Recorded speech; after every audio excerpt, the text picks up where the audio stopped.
Hey everybody, uh, this is a little article from the 26th of October 2023 by Spencer Sunshine in the weekly German left-wing magazine Jungle World. It's titled New Divide Within the Left. In the USA, many leftists react to the brutal terror against Israeli civilians and Israel's military action with a lot of understanding for Hamas.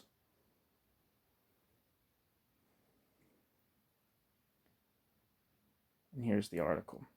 When Hamas's terrorist attack on Israel was announced on October 7th, reactions from almost every major Palestine activist group in the United States ranged from joyous cheers to immediate blame on Israel without any hint of criticism of Hamas.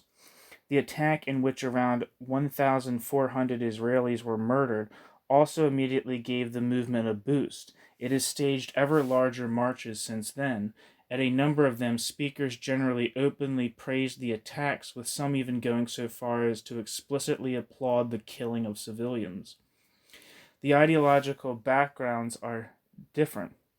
The dogmatically anti-imperialist Party for Socialism and Liberation said the massacre was, quote, a morally and legally legitimate response to the occupation, end quote. They organized a rally in New York City on October 8th alongside the Students for Justice in Palestine, which called the Hamas massacre a, quote, historic victory for the Palestinian resistance, end quote. The local chapter of the Democratic Socialists of America, DSA, the largest group of its kind in the country, also recommended the rally. However, after nationwide criticism, it retracted this. Other DSA sections were more effusive, with one calling the attack a, quote, unprecedented anti-colonial struggle, end quote. The anti-Zionist Jewish Voices for Peace, which has been repeatedly criticized for anti-Semitism, immediately published verbal attacks on Israel online without condemning the massacre, but was soon forced to backtrack. The National Lawyers Guild, a group of lawyers who defend the left, expressed support for the Palestinian, quote, armed struggle, end quote. And Black Lives Matter Chicago posted a picture of a skydiver to celebrate the massacre. Fortunately, this endorsement of Hamas and its terror did not extend to the entire left and stopped short of the social democratic mainstream. Democratic Senator Bernie Sanders condemned the, quote, horrific attack, end quote. Alexandria Ocasio-Cortez, a Democratic member of the House of Representatives and the most prominent member of the DSA, strongly condemned Hamas's crimes. In Colorado, several DSA city council members resigned because their organizations spoke out in support of Hamas. But to the left, unequivocal condemnations of Hamas, apart from certain individuals, are still rare. Less rare are superficial statements such as, quote, killing civilians is always bad, end quote, immediately followed by accusations against Israel without further mention of Hamas and the terrorist attack. Even this distancing has weakened over the course of the Israeli shelling of Gaza. Some even argue that talking about the terrorist attack, including referring to the Hamas hostages, is grist for the Israeli army's mill. In fact, there are numerous reports of anti-Zionist activists tearing down posters with images of the hostages. For decades, the left has denounced Israel as either an imperialist or even a fascist state. For several years now, the U.S. left has made the theory of, quote, settler colonialism, end quote, and the associated idea of, quote, decolonization, end quote, its doctrine. Leftists almost never acknowledge that Israel was founded as a Jewish state because of global anti-Semitism, or even that Jews originally came from this area. Rather, Israel is almost without exception portrayed as a genocidal settler colonial state.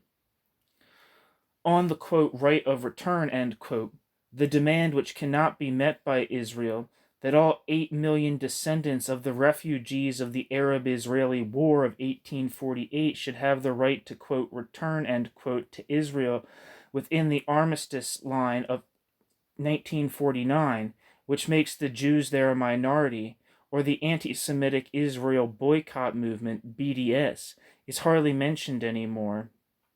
Instead, numerous arguments are given in support of Hamas. This includes the explicit appeal to the theory of settler colonialism, which labels all Israelis as, quote, settlers, end quote, who cannot claim status as civilians, and thus leaves them free to kill.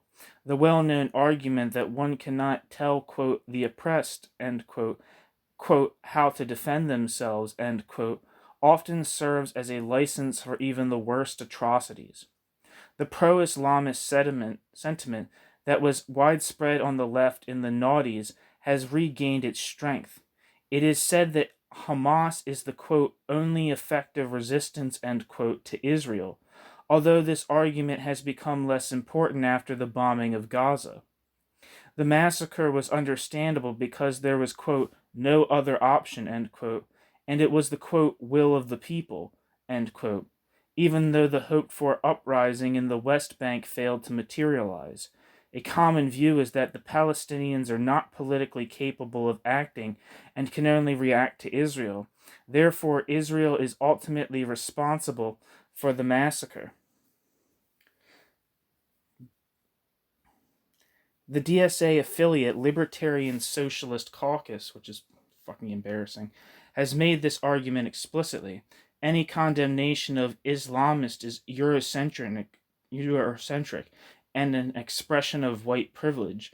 A week after the Hamas attack, some leftists are now claiming that they never justified it. Widespread mirages about the conflict encourage all of this. Despite being the center of global attention, Palestinians are considered the world's most marginalized group, facing the most repressive states in a Manichaean battle between good and evil. Inevitably, the death toll from the Gaza counterattack soon surpassed that of the Hamas massacre. It is broader than Israel's 2014 military operation in the Gaza Strip in response to sustained Hamas rocket fire into Israel, which killed over 2,000 people. This is the most popular argument for Israel committing genocide. Of course, the accusation has been made for decades. More sophisticated activists base this charge on such a broad interpretation of a UN definition that it could include the oppression of almost any ethnic or national group. But the portrayal of Israel as a genocidal figure is hardly questioned and further exacerbates the already shrill rhetoric. Of course, the statements of some Israeli politicians have reinforced this. The irony that Israel is simultaneously accused of ethnic cleansing because it is trying to force the people of Gaza away from the bombing, and even into Egypt, has been lost on prosecutors.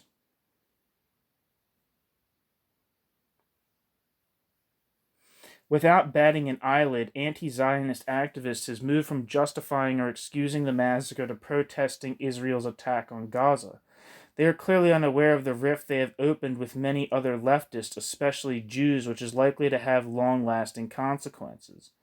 The staff of Jewish Currents magazine, who have worked to put anti-Zionism at the center of left-wing Jewish identity, while downplaying left-wing anti-Semitism, were among those most frightened when they realized that their comrades were behind the assassination Israelis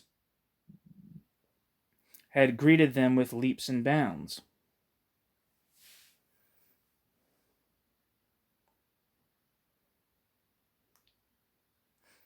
Sorry, it's a confusing sentence. Many other Jews and people who were at least somewhat sensitized to anti-Semitism, many of whom are themselves anti-Zionists, also reacted with disgust.